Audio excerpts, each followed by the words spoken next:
Քննչական կոմիտեի մի խումբ քննիչներ հավաստագիր են ստանում։ Նրանք վերապատրաստվել են խորացնելով միջազգային հանցագործություններ քննելու համար անհրաժեշտ գիտելիքները։ Ծրագիրը նպատակ ուներ բարձրացնել մեր քննիչների մասնագիտական կարողությունները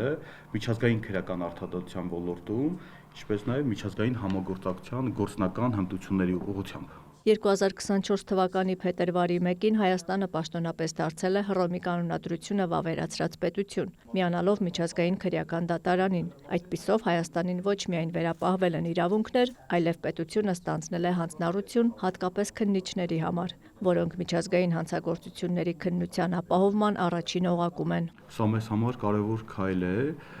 ուղղված միջազգային քրեական արդարադատության արժեքներին միանալու եւ իրավական պետության սկզբունքներին հավատարիմ մնալու գործում։ Վերապատրաստման ծրագիրն իրականացվել է Նիդերլանդների դեսպանության աջակցությամբ, կազմակերպել է Իրավունքի Եվրոպա միավորում հասարակական կազմակերպությունը միջազգային փորձագետների ներգրավմամբ։ Քննչական կոմիտեի կարողությունների զարգացմանը միտված այս նախաձեռնությունը կարևոր համարելով Նիդերլանդների դեսպանը նշեց.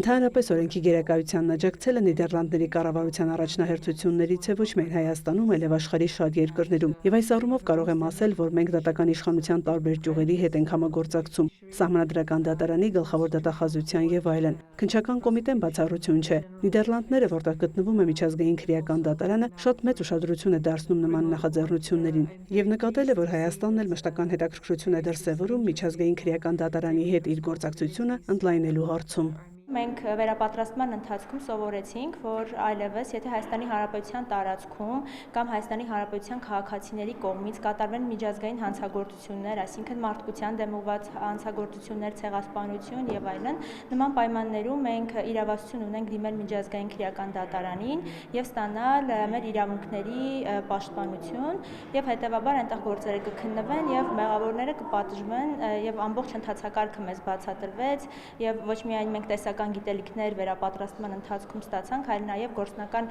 հմտություններով ամրապնդեցինք այն։ Միջազգային քրեական դատարանն էլ իր հերթին կարող է դիմել անդամ պետություններին, օրինակ ապացույցներ հավաքագրելու նպատակով, ու եթե մինչև Հռոմի ստատուտին միանալը այդ ապացույցների հավաքագրելը միայն իրավունք էր, միանալուց հետո արդեն պարտավորություն է։ Քրեական արդարադատության միջազգային այս մարմնի իրավասության սահմաններում են ցեղասպանության, ռազմական հանցագործությունների, մարդկության դեմ հանցագործությունների, ինչպես նաև ռազմական ագրեսիայի համար պատասխանատու անձանց հետապնդումները։ Աննա Զախարյան, Աշոտ Խաչատրյան, լուրեր։